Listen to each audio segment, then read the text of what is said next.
Ito no? Pag kayo nag-imbento ng kwento, kailangan kapani-paniwala, ha? Parang 3D. Oo, unbelievable o believable. Ganon. Eh, yung kwento nyo, unbelievable. For lying and giving misleading statements on the arrest of former President Rodrigo Duterte. As expected, Senate President Chis Escudero refused to sign the contempt order. Isang buwan na lang bago ang Bilang Pilipino 2025. Sa mga kumakandidatong senador, 16 ang may statistical chance of winning o yung may pag-asang pumasok sa Magic 12 ayon sa pinakabagong senatorial survey ng Pulse Asia. Sulong nakuha ni re-electionist Senator Bongo ang unang pwesto sa 61.9%. Tabla naman sa ikalawa hanggang sa ikatlong service na Erwin Tulfo at Bato de la Rosa. Pumang-apat naman si Tito Soto. Sumusunod sa kanila sina Pia Cayetano, Bong Revilla, Ping Lacson, Willer Villami, Ben Tulfo at Abby Binay. Yes, yes, yes. Magandang morning sa ating mga kasama. Nandito na naman si Kuya Goods nagbabalik. At syempre, kung di ka pa nakasubscribe sa ating channel, pa-subscribe na lang po at hit mo na lang yung bell para lagi kang updated sa ating mga video. Nako po, bagsak na ho ang survey ni Bongit. Wala ka na makitang kagandahan ng survey. At meron ako ipapakita sa inyo na slide. Nako po, minamanipula nila yung survey. Meron naman silang pulse. Pinapasok nila. O, papasok daw si Epe sa Magic 12.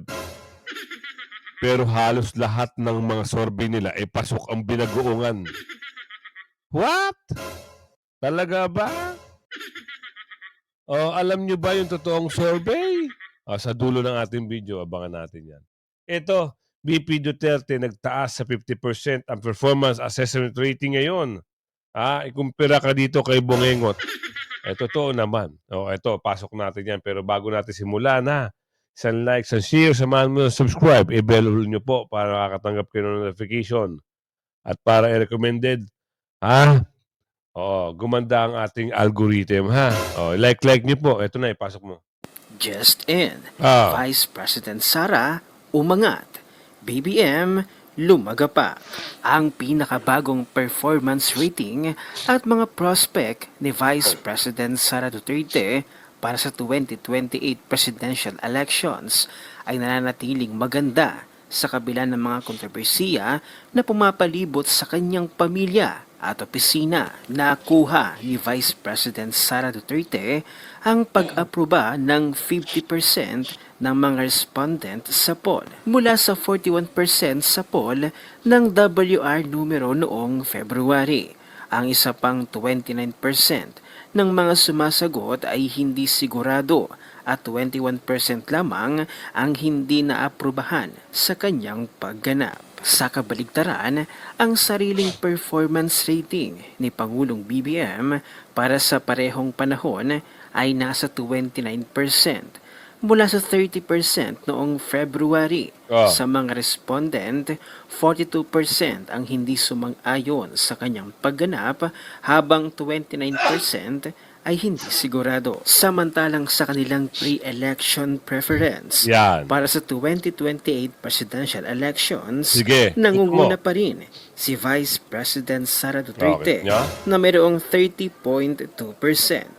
Ikalawang pwesto, si Raffy Tulfo, 17.9%. At ang mga hindi sigurado, 17.5%.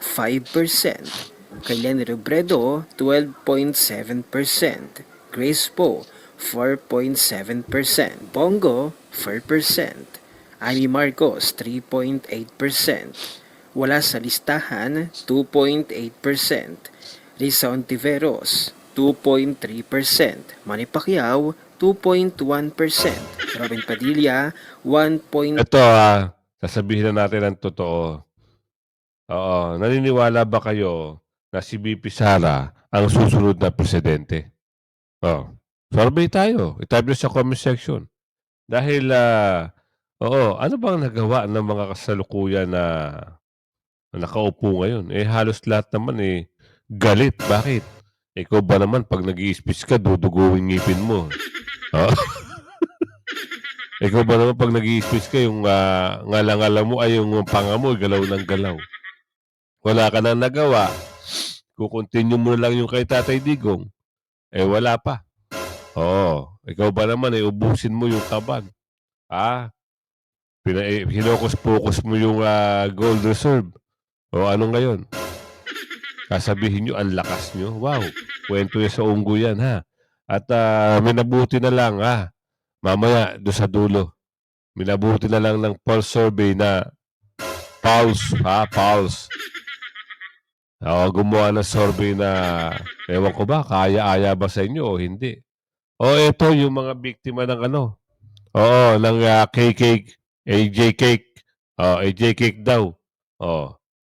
Walang pasaporte? Naku po, walang ID. Basura agad yan. Gusto nyo malaman to? Ito, simulan natin dito. Mukhang mahihirapan Yan. ang Marcos administration na tila patunayan at ipilit ang mga biktima kuno ng EJK mula sa kampanya noon ng dating Pangulong Duterte kontra ipinagbabawal na gamot. Dahil ang mga abogado ng dating Pangulong Duterte ay nag-request ng standard identification for victims. Ang sagot ng mga abogado ng kuno victims, walang ID kasi mahirap lang daw sila. Di Ay, naman nyo, tama bang sagot yun? Walang ID dahil mahirap. Porkit mahirap, hindi ka nakukuha ng ID mo. Unggoy! Ano ka ng tipaklong? Saan ka nakakita na attorney? Ang tawag sa mga ganyang attorney tamulmul. Bakit? Pagtatanggol mo ba yung mga nire-require ka ng kabilang kampo? Meron silang motion. Tapos sasabihin mo, ayaw nyo mag-effort. Diba? Yun ang strong way nila para mapatunayan kung legit ba yung mga sinasabi yung 30,000 na biktima. Wala man lang ID. Saan nyo kinuha? Saan nyo pinulot? Diyan sa recto? Yung mga pwedeng gawing... Saan nyo? Sa... Tawag dito sa may... Smoky Mountain? Saan nyo pinulot yan? Sa Payata? Yung mga ginagawa nyo witness? Ito ang tanong. Kung makakuha ng passport agad-agad, sino magpapondo? Papamasahay nyo? Paano kung sabi ng korte, sabi ng dahig na mga judge, sige, dalhin nyo dito yung 30,000 na witness nyo. Kaya nyo pamasahihan yan? Wow. Ibe-invento na lang ng kwento no? Pag kayo nag-invento ng kwento, kailangan kapani-paniwala. Parang 3D. Oo, unbelievable o believable. Ganon. Yung kwento nyo, unbelievable. Tuloy. din ng katotohanan. Wala silang pruweba. Tila peke ang mga nabiktima daw kuno ng EJK. Exciting part talaga ito. Walang maibigay na dokumento ang bawat nasawi kuno.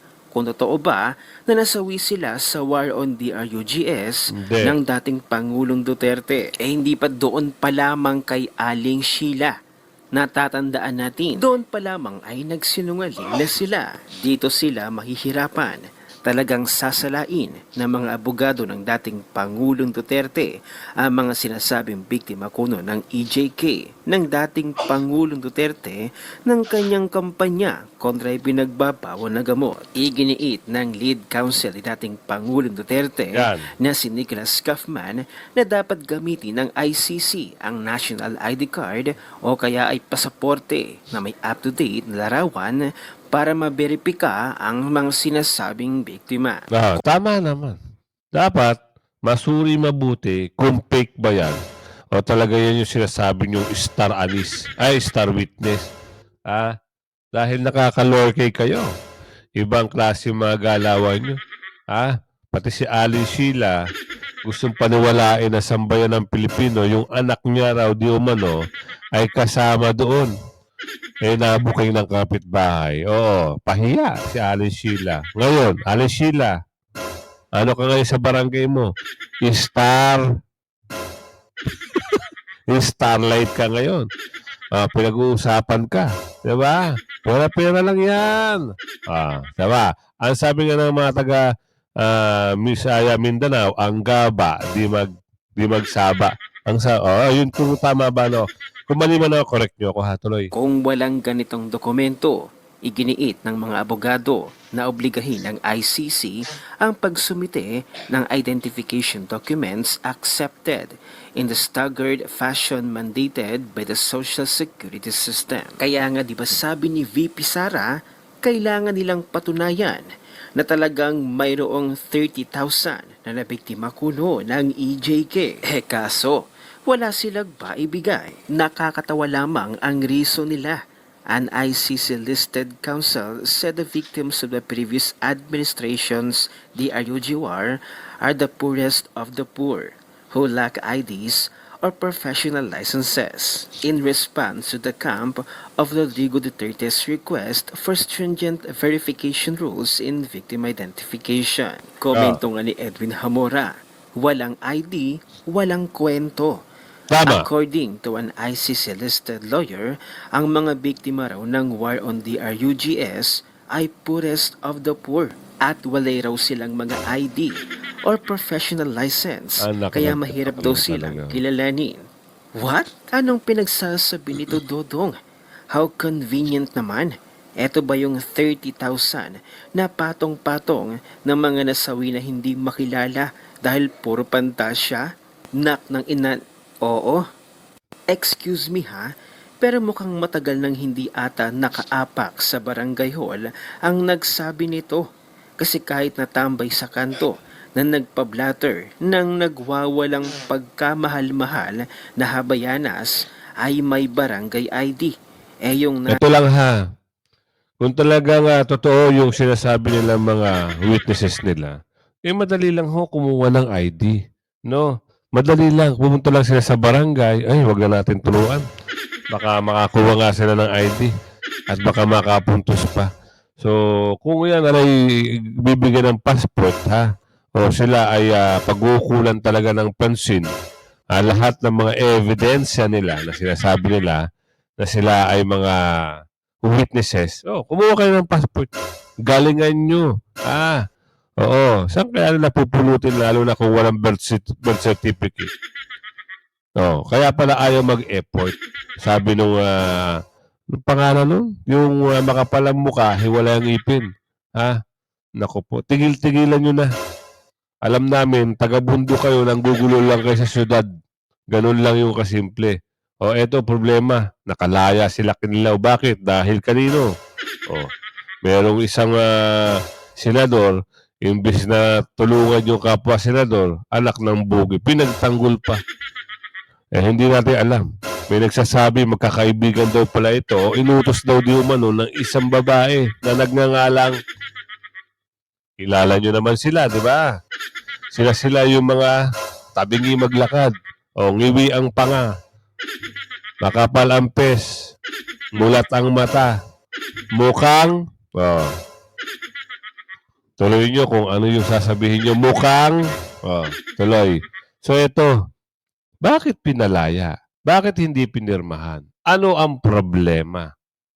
Malalaman natin yan dito. Bakit?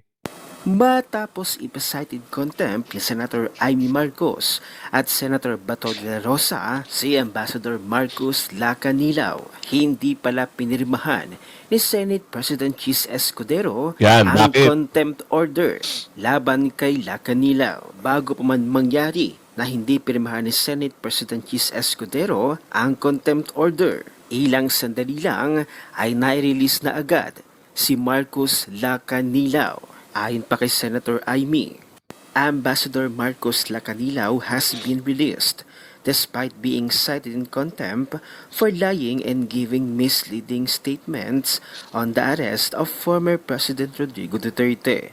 As expected, Senate President Chis Escudero refused to sign the contempt order, just like he refused to sign the subpoenas. This time, he went even further. He ordered Lacanilaw's release in spite of Ambassador's blatant and repeated lies before the Senate Committee on Foreign Relations. This is not just disappointing, it's dangerous. When the Senate's authority is ignored this openly, what's the point of investigations What's the point of truth? We're setting a terrible precedent, and it won't be the last. At ang dahilan naman ni Boying Remulla, abay namatayan daw itong sila Kanilaw ng lolo. Wala naman daw ng father itong sila Kanilaw, kaya't wala daw mag-aasikaso. Wow naman, nagkataon lang. Wow naman, sila Kanilaw lamang ang available na family member. Ang galing naman. Samantala nilinaw naman ni Senate President Chis Escudero na walang katotohanan na tinanggihan niya ang pagpirma sa contempt order laban kay Ambassador Marcos Lacanilaw. Aniya ni Escudero nang ipakita ni Senator Amy Marcos ang kopya ng contempt order sa media ay hindi niya pa ito nababasa o nakikita man lang. Bilang pagsunod daw sa requisite ng due process, mag-i-issue ngayong araw ang Senado ng show cause order laban kay Lacanilaw upang ipaliwanag ang kanyang panig kung bakit hindi siya dapat ikulong sa Senado. Statement of Senate President Francis Joseph Chis Escudero. All members of the Senate are fully aware that under the rules of the Senate, the power of a committee chairperson to order the arrest or detention of any resource person cited in contempt is subject to the approval of the Senate President. This safeguard exists to ensure that the powers of the Senate are exercised prudently with due regard for the rights of all and not wielded for personal or political ends. For reasons unknown, Senator Amy Marcos appears to have Mama, baka nagkakamali ka. Hindi ho political yung pinag-uusapan dito. Ang pinag-uusapan dyan sa hearing na yan, na gustong patunayan ni Miss Amy, mapabintang ka rin eh. Oo, kahit ho ganyan ang ginagawa ni Miss Amy, hindi nangangahulugan iboboto na siya ng taong bayan, ng mga partido ni BP Sara. Gusto lang namin linawin. Ang issue dito ay yung bakit pinabilis na wala naman jurisdiction ng ICC, wala namang sinabi ang Interpol na mabilis, madaliin. Bakit sinakay sa aeroplano? At nakarating si Tatay Digong sa dahig ng napakabilis na panahon. Yun ang usapin dito. Ikaw naman, Mama, imbis na panigan mo dahil may pagkakamali, halataan naman eh. Diba? Halataan naman na nagsisinungaling yung napakaraming gabinete. Isa ka pa? Oo, ikaw nga. Ikaw. Bakit hindi mo sinuportahan yung mga kasamahan mong senador? Ano ang partisipasyon mo dito sa mga gabinete? Sa bagay, sabi ni Aling Ledesma, kilala ka na. Bistado ka na. Ikaw yung magaling na tagapagsilbi. Biruin mo.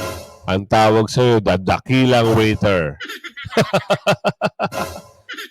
Diba? Oo. Kaya wag masyadong birahin si Amy.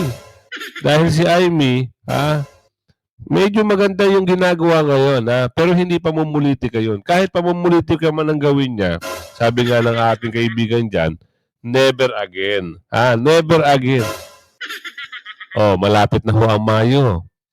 Anong petsa na? 12 ng Abril. So, almost 4 weeks na lang o isang buwan na lang mga kasama. Lagi nating sinasabi sa inyo, ang PDP, pakiusap din ni Tatay Digong, yung 10. Yung 10 na yan po ang magsisilbing pader, bakal, shield, laban kay yung hinahain nila impeachment kay BP Sara. Yang 10 na yan. Kaya ipanalo natin yan, kahit sino man dyan, huwag tayo magtatapon. Lalong-lalo na yung iba, ayaw kay Kaipe. Naku po si Kaipe ho ay may paninindigan yan. Panahon pa ni Tatay Digong nung eleksyon, nandyan na yan.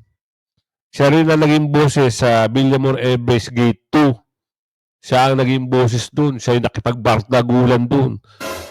Kaya kung hindi nyo ho alam, ako ho isang naging witness nung nagpunta yan doon. Nakipagbardagulan yan sa mga sundalo doon para makapasok sila. Ganyan yan. So yung 10, 10 lang. Huwag na ko yung magdagdag ng 2. Basura lang yan. At yung PDP. Oo, kaya nga ito mga ito, yung mga kalaban, pasensya na kayo, sinisipon tayo.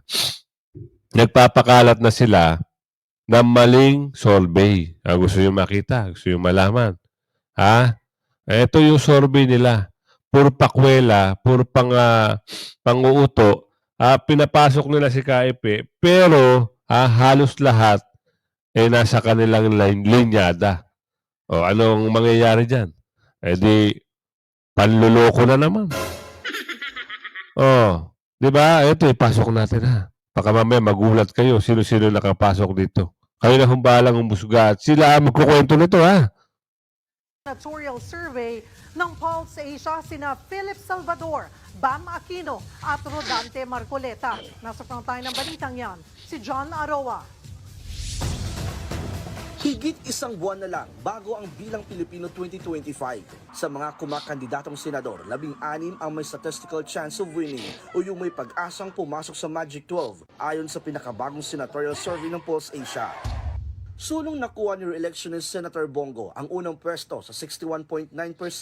Tabla naman sa ikalawa hanggang sa ikatlong service na Erwin Tulfo at Bato de la Rosa. Pumang-apat naman si Tito Soto. Sumusunod sa kanila sina Pia Cayetano, Bong Revilla, Ping Lacson, Willer Villami, Ben Tulfo at Abby Binay.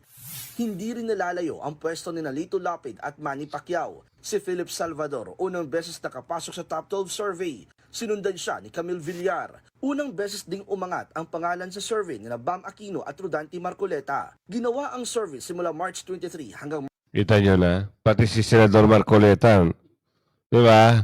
Dapat yan, pangatlo yan eh. Ito ang totoong survey ha. Unang-una, Senador Bongo, Senador Bato, Senador Marcoleta, Senador Senador Vic Rodriguez, JB Hinlo, Raul Lambino, Kibuloy, Pastor Kibuloy, si Kaipe, si Doc Mata, saka sino pa isa? Isa. Medyo naka-ano tayo ha. Senador, ulitin natin ha. Ito yung totoong survey. Huwag tayo makikinig sa mga peking survey. Naku po. Ito Senador Bongo. Yan ang totoong survey ha. Senator Bato, Senator Marcoleta, Senator Vic Rodriguez, Senador Jimmy Bondoc, Senador JB Hinlo, Senador Raul Lambino, Senador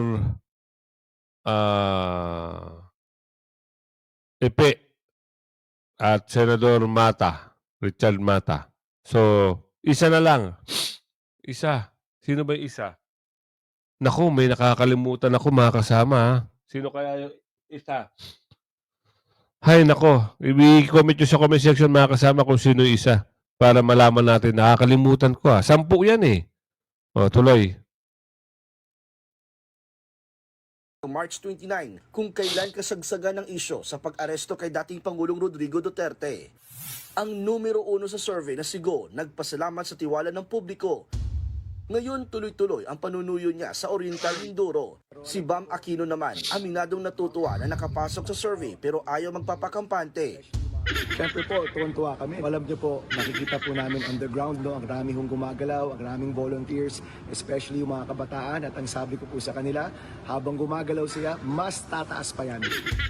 Nasa Cebu naman sina Tito Soto, Ping Lacson at Manny Pacquiao. Sumama sila sa lokal na kampanya ng One Cebu. Ayon kay Lacson, pang-13 siya sa probinsya noong nagdaang eleksyon. Kaya humihingi siya ngayon ng kaunti pang tulong. Si Soto, mataas din sa survey. Tututukan, pagsasabatas ng 14th month pay at paglaban sa fake news. Si Pacquiao, pinangakuan ng mga Cebuano ng libreng pabahay. Bukas ang proclamation rally ng One Cebu kasama ang iba pang senatorial candidates ng administrasyon. Si Rodante Marcoleta na first time ding nakapasok sa top 12, binisita mga tindera sa palengke sa Ormoc, Leyte. Si Bong Revilla nagmotorcade sa Zambales. Dumalo naman sa barangay Kako sa Sembo at Estoril sa Taguig si dating Makati Mayor Abby Binay. Si Willie Revillami naman nanuyo ng mga botante sa Malabon. Nagpasalamat din siya sa tiwalang ibinigay ng publiko kaya siya napapabilang sa survey. Si Kiko Pangilinan, palengke ang inikot sa ilang lugar sa Cebu para mas maiparating ang plataporma niya sa agrikultura. Si Ariel Kirubin, ibinahagi ang karanasan sa pagiging sundalo sa Lapu-Lapu City, Cebu. Mga tsuper at pasahero naman sa Bohol ang kinausap. Di ba? Iba-ibang klase, iba-ibang sa bagay, ibibida nila kung ano yung mga partido nila, alam naman natin. So, isang buwan na ho, nung nadala si Tatay Digong sa Dahig. So, meron hong mga pangyayari na hindi nyo pa nalalaman, kaya ibibigay ko sa inyo yung slide para alam nyo kung ano yung nangyayari doon. So, eto na ha. Kayo na hong bahalang umintindi at mag-comment kayo kung ano yung mga reaction nyo. Serve God. Op. Ito, i-add natin. Yan.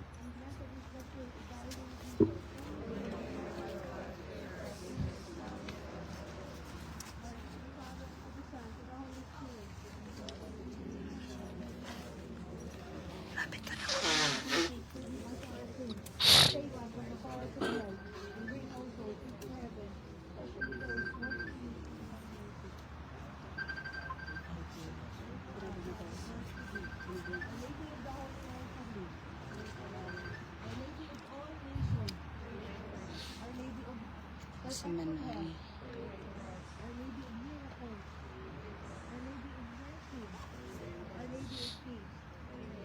The first sorrowful mystery is the agony in the garden. Our Father who art in heaven, holy be your name. Your kingdom come, your will be done on earth as it is in heaven.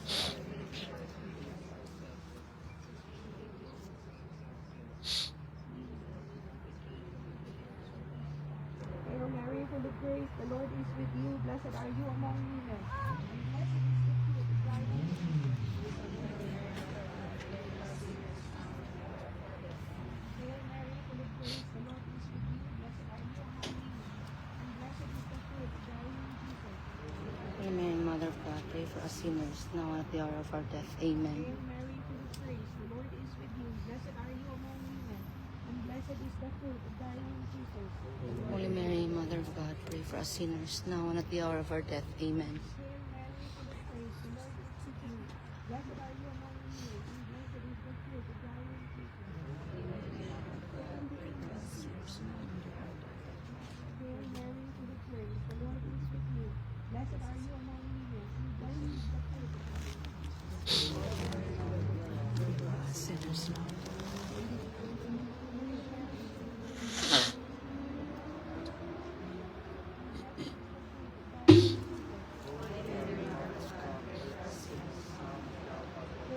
full of grace, the Lord is with you. Blessed are you among women, and blessed is the fruit of thy womb, Jesus.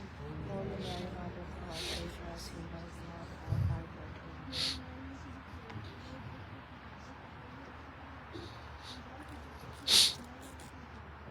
Mary, Mother of God, pray for us sinners, now and at the hour of our death. Sa mga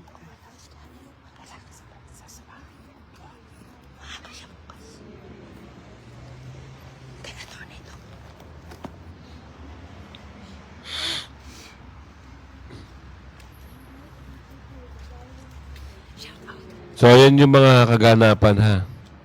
Nagkaroon sila ng prayer rally.